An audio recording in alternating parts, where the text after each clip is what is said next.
Sir இன்னைக்கு அமித்ஷா அவர்களை பார்த்திருக்கிறீங்க, என்ன முக்கியமான சந்திப்பு நடந்துச்சு?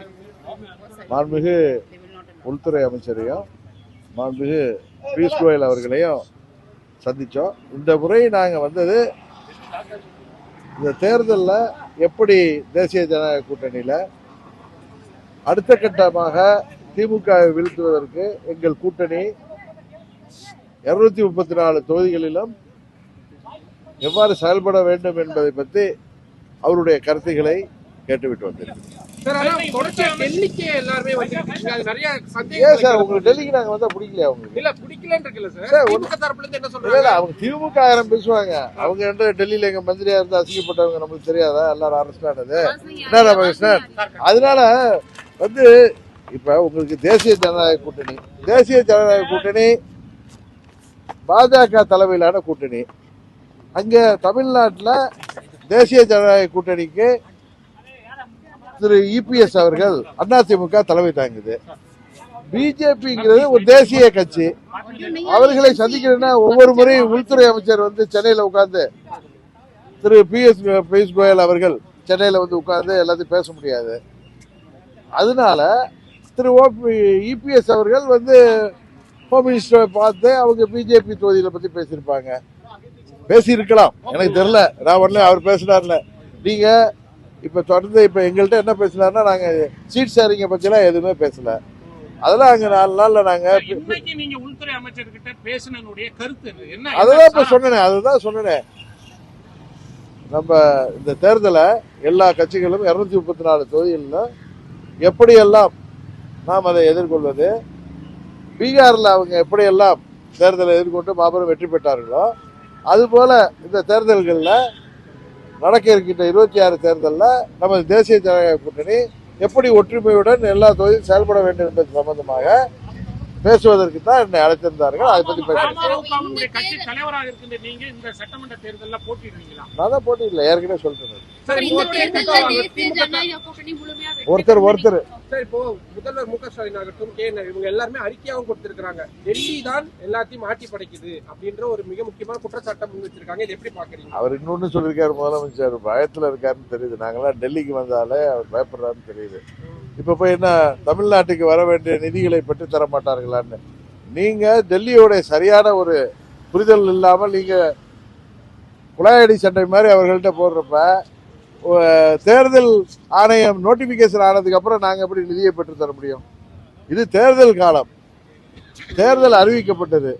இந்த நேரத்தில் நாங்க தேர்தலை எப்படி திமுக வீழ்த்துவதற்கான எங்களுடைய ஸ்ட்ராட்டஜி என்னங்கிறத பத்தி தான் நாங்க திங்க் பண்ணிட்டு இருக்கோம். இன்னொன்னு, தமிழ்நாட்டுக்கு வர வேண்டிய நிதிங்கிறாங்களே, இந்த 12 ஆண்டுகள்ல கிட்டத்தட்ட 12 லட்சம் கோடிக்கு மேல் நிதியை மத்திய அரசாங்கம் கொடுத்திருக்கு.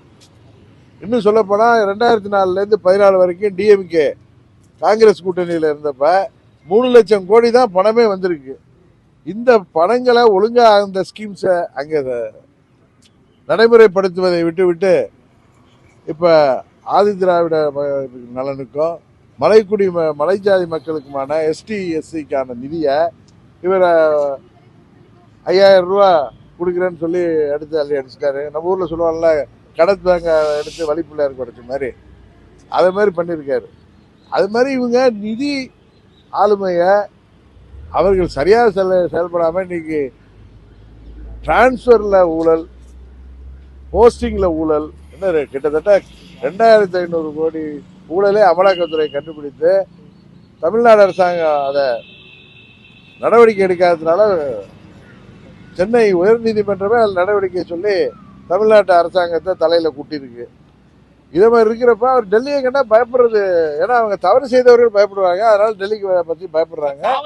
தமிழ்நாட்டில் தேசிய ஜனநாயக கூட்டணிக்கு அதிமுக தான் தலைமை தாங்குங்கிறத எல்லோருக்கும் தெரியும். அதனால அவர் பயத்துல இது டெல்லிக்கும் திமுகவுக்கான போட்டிங்கிறாரு. அப்படி கிடையாது. இப்ப சிஎஸ்கேல தலைமை தாங்கிறத தோனி, கரெக்டா நான் சொல்றது இல்ல. அதனால நீங்க இல்ல சிஎஸ்கே தமிழ்நாடு அணின்னு நம்ம இருக்கோம், சென்னையில இருக்கு. அதுக்கு தலைமை தாங்கிறத தோனி. அதுல இருக்கிறவங்க எத்தனை பேர் தமிழ்நாட்டு, அதுக்கு போய் போராட்ட சொல்லுங்க முதலமைச்சரை. அதனால டெல்லி தமிழ்நாடு இப்படிலாம் பேசி இனிமே மக்களை ஏமாற்ற முடியாது. ஏன்னா இவங்க டெல்லியில இருந்தப்ப தமிழ்நாட்டுக்கு எவ்வளவு கெட்ட பேர் நமக்கெல்லாம் அசிங்கத்தை உருவாக்குனாங்கன்னு தெரியும். அதனால இது போன்ற கேள்விகள்லாம் கேட்டு எங்கள் நேரத்தை வீணாக்காதீர்கள். இந்த தேர்தலில் திமுகவை உறுதியாக தோற்கடிப்போம் என்டிஏ கூட்டணி. அதற்கான ஸ்ட்ராட்டஜிகளை பத்தி பேசுவதற்கு தான் நான் டெல்லிக்கு அவர்களை பார்க்கணும்னு கேட்டிருந்தேன். அதெல்லாம் நீங்க தேர்தல் நேரத்தில் பாருங்க. பீகார் போல எல்லாரும் ஒற்றுமையாக இருந்து ஒவ்வொரு தொகுதியில ஒவ்வொரு பூத் லெவல்ல நாங்க ஒற்றுமையோடு இருந்து மக்களை சந்தித்து தேர்தல் பணியாற்றி கட்சி தேசிய ஜனநாயக கூட்டணியில வரும் அப்படின்னு ஒரு எதிர்பார்ப்பு இருந்தது. அது உங்க இல்ல அது உங்க ஊடகத்துல அப்படி ஒரு பொருளையை கிளப்பி விட்டீங்க. நீங்களாவே ஒரு நேரட்டிவ் செட் பண்ணிக்கிறீங்க, அதை எஸ்டாப்ளிஷ் பண்றீங்க. அதை இபிஎஸ் அவர்களும் மறுத்துட்டாங்க, நயினார் நாகேந்திரன் மறுத்துட்டாரு. வேற யாரும் பேச முடியும்? சார், இப்ப புதுசா கூட்டணி எதுவும் கிடையாது, இனிமேல் எந்த கட்சிகளும் வரமாட்டாங்க அப்படின்னு எடப்பாடி சொல்லிட்டாரு. ஆமா, சசிகலா அவர்கள் புதுசா கட்சி தொடங்கியிருக்காங்க. ஒரு புது கூட்டணி கூட்டணியில் கொண்டு வரதுக்கான எதுவும் வாய்ப்பு இல்ல அது மாதிரி எந்த முயற்சியும் இல்லை. அது மாதிரி எந்த முயற்சியும் இல்லை. எங்க கூட்டணி தான் முடிவு அடைஞ்சிட்டு திரு இபிஎஸ் எங்க கூட்டணி தலைவர் சொன்னதுக்கு அப்புறம் அது என்ன திரும்ப கேள்வி? இல்ல எங்க கூட்டணி முழுமை பெற்றிருக்கு. இது பலமான கூட்டணி. திமுகங்கிற துரியோதன கூட்டணியை வீழ்த்துகின்ற வஞ்சபாண்டவர் கூட்டணியாக வலிமையாக இருக்கிறோம். எங்க சைடு நியாயம் இருக்கு. தமிழ்நாட்டு மக்கள் எங்களுக்கு வாக்களிப்பார்கள். நீங்க இருந்தது அதிமுக, டிடிவி தினகரன் இருந்தது அதிமுக. நீங்க அவங்கள பயங்கரமா சொன்னால அவர் கேட்பாருன்னா இப்ப இதுதான் இந்த கேள்விதான் ரொம்ப.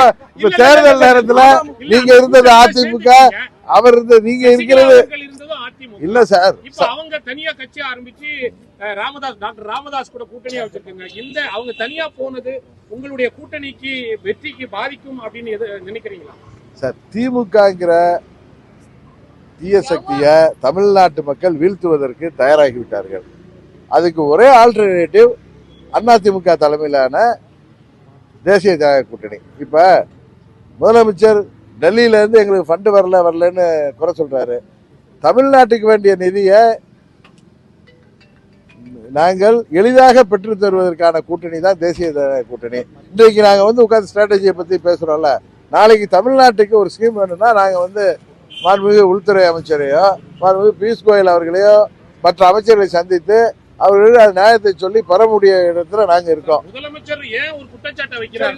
ஒரு நிமிஷம் சார், ஏற்கனவே இருந்த பாஜக போன்ற கட்சிகள் திமுகவுக்கு எதிராக செயல்பட்ட, அரசுக்கு எதிராக செயல்பட்டாலும் கூட மத்திய அரசு கிட்ட இருந்து நிதியை பெற்று தருவதில் எந்த ஒரு முயற்சி மேற்கொள்ளவில்லை அப்படின்றதுதான் முதலமைச்சருடைய குற்றச்சாட்டு. இல்ல முதலமைச்சர் தப்பான குற்றச்சாட்டு வைக்கிறார். அவர்கள் சரியான நிதி நிர்வாகம் பண்ணாம மத்திய அரசு நிதியெல்லாம் எந்த திட்டத்துக்கு ஒதுக்கப்பட்டதோ இவர்கள் கடை தேங்காவை எடுத்து வழிப்பிள்ளையாருக்கு உடைக்கிற மாதிரி உடைக்கிற காரணத்தினால, இன்னொன்னு கபலீகரம் செய்கிற காரணத்தினால மத்திய அரசாங்கம் யோசித்து நிதியை தருகிறார்கள். அதை தவிர வேற ஒண்ணும் இல்ல. இதுக்கு மேல இதை கேட்டு நீங்க டைவர்ட் பண்ணாதீங்க. இன்றைக்கு நாங்க வந்தது அதெல்லாம் இல்ல சார். இதெல்லாம் உங்களுக்கு நீங்க சொன்ன மாதிரி உங்க டிவில வந்த மாதிரி அதெல்லாம் பொய்ன்னு ஆக போகுது. அதனாலதான் நான் உங்களுக்காக பேசுறேன். இல்ல அதெல்லாம் நாங்க நீங்க இன்னும் 2-3 நாள்ல எல்லாம் வெளிப்படையா உங்களுக்கு தெரிய வரும்.